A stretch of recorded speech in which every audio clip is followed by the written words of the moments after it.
What's up? Welcome to your Daily Buckeye Blitz for a Tuesday, March 26, 2024. Hope your week is going swimmingly for you.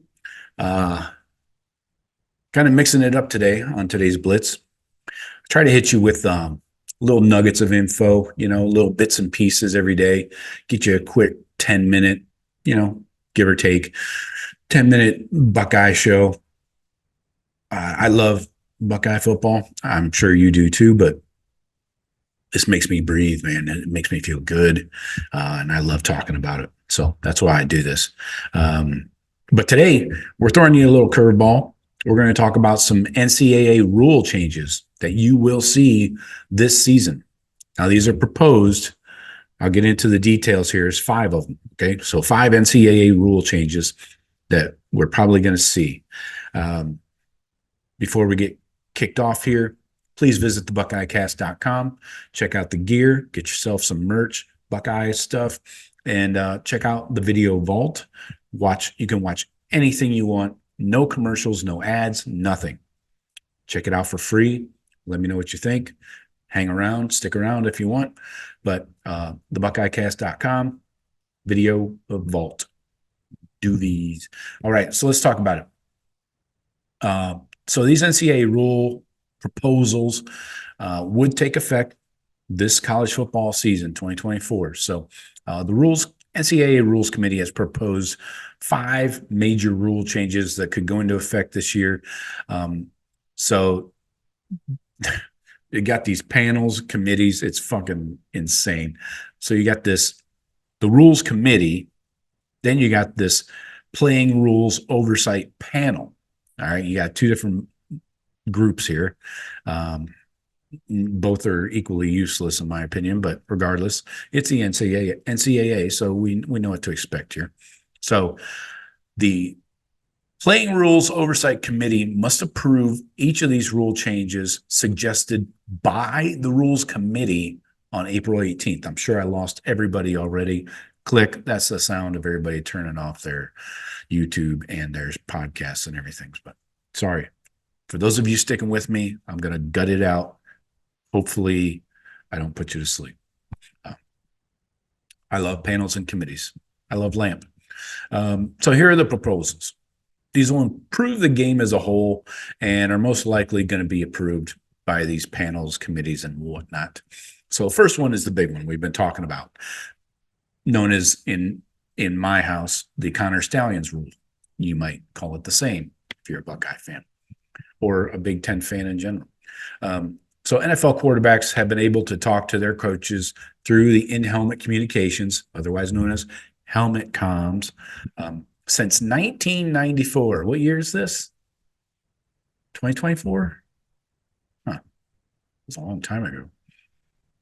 Some of you guys might not even been born yet. But in 2024, the NCAA finally intends to catch up with the pros. They will propose the installation of in-helmet communication systems into the helmets of a player on each team this fall. Those players would be identified with the green dot sticker on the back of their helmets like the NFL, and their communication with their coach from the coach would be cut off once the play clock hits 15 seconds or when the ball is snapped, whichever comes first, just like the NFL. We're not breaking new ground here, but in college football, it seems like we are sometimes. So college football needs this technology to improve the game, stop the sign stealing, number one, and just I think it kind of could speed up the game, don't you? I mean, instead of having these jerk-offs on the sidelines with these big poster boards, with photographs of whatever that don't make any sense, or these guys doing all these insane signs, get that shit off the sidelines, man. You don't need to take up more space on the sidelines. It's cluttered enough. You got like 100 players plus support staff. Yeah, get rid of the signs. So Georgia head coach Kirby Smart said, I've been on the rules committee for 3 to 4 years, and coach-to-player communication has come up every single year. It's been talked about. We've been evolving, trying to get closer to it. A lot of coaches debate and talk about it, about how this is going to stop people from signaling or having the big cardboard sign on the sidelines. Very insightful, Kirby, as always. I call him the hillbilly Alec Baldwin. Let me know what you think. For some reason, some coaches value college football signaling and cardboard signs, but in-helmet communication also gets these players ready to prepare for the NFL, like college football is supposed to, right? Kirby also said, quote, a lot of people said it would take 11 headsets to take that away, or 3 or 4 headsets to take that away. That's not the intent. The intent is to get a little closer to what the NFL has done to allow communication.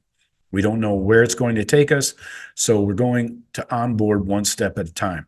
It allows communication between mostly your quarterback and somebody on defense. We'll find out where it takes us. So there is the outside chance that some schools will not take on the new technology. You would be surprised, but some people enjoy having their signs stolen, or some people like making up these cool poster boards. I don't know what the deal is, but if any coaches, schools choose not to use the in-helmet communications, they'll just be hurting their own team, in my opinion. If you want to compete to your fullest, give your team the best chance to be competitive, then college football coaches need to be willing to adapt to this new technology, which the NFL, again, has been doing for 30 years. So teams are going to have plenty of time to get used to the in-helmet communications. They had the opportunity in the bowl games. Some did, some didn't. They only had a few weeks to work with it, so I understand why some didn't.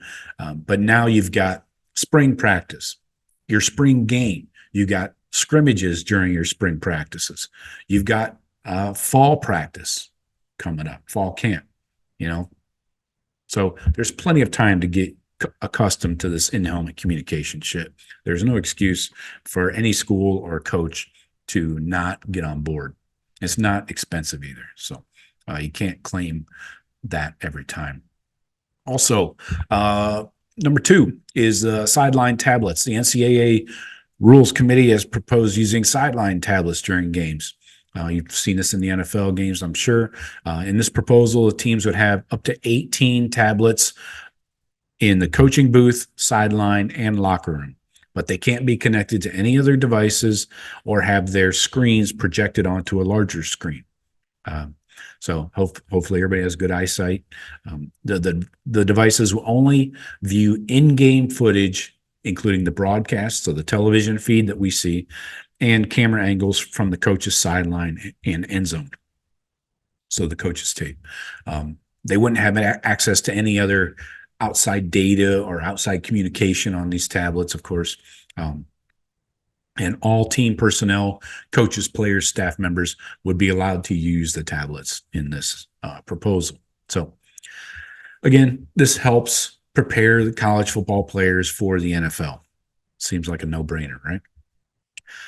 Number 3 here, the 2-minute warning. Now, this one's interesting.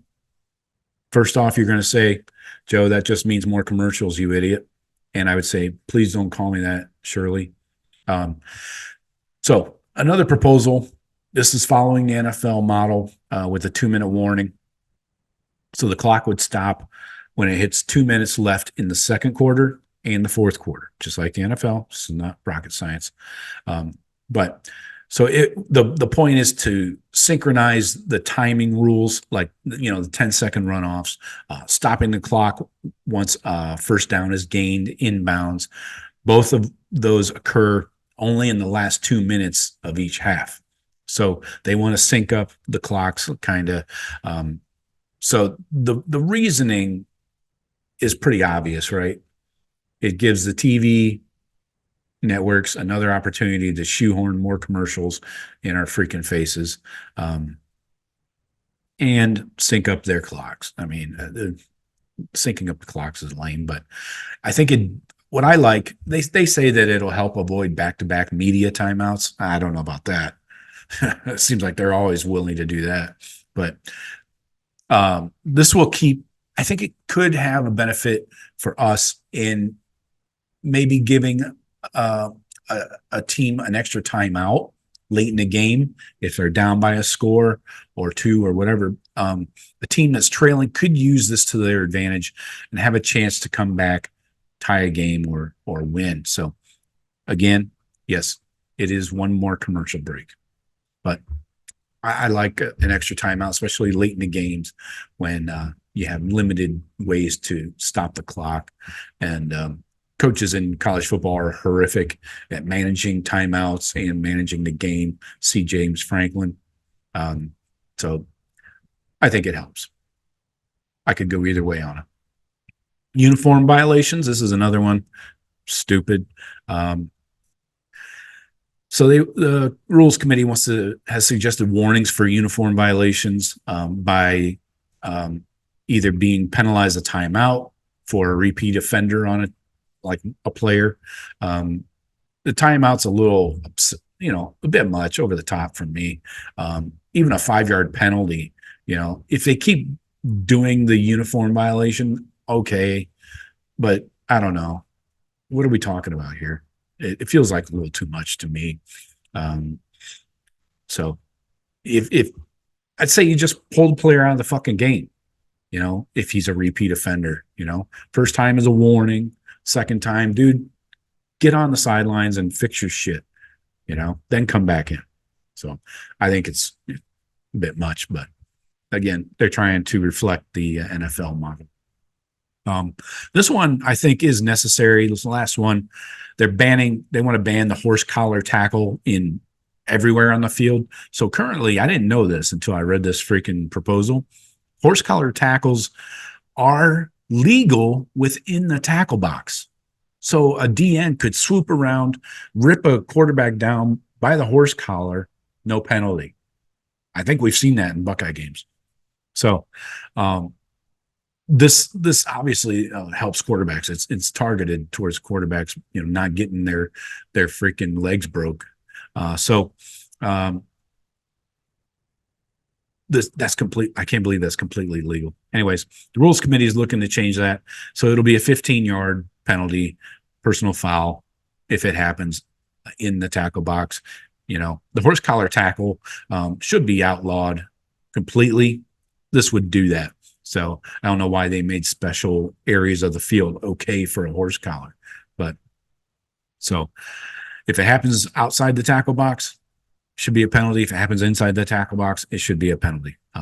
So I don't know why it's taken so long to ban the horse collar everywhere, but again, NCAA. Anyways, like I said, most of these tackles involve the quarterbacks, running backs, so these are important positions, offensive positions. If you want to eliminate scoring, let all the quarterbacks and running backs get hurt. So this is best for the game, best for the health of the players. So no reason to hold back on this one. And it's player safety, man. You want a lawsuit, NCAA? I don't think you can afford another one. So this is an obvious win-win for everybody. So those are the new rules.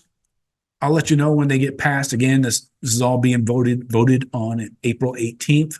So we'll see what happens. I'll keep you abreast. Ooh, haha. You love a good breast. All right, talk to you later. Go Bucks.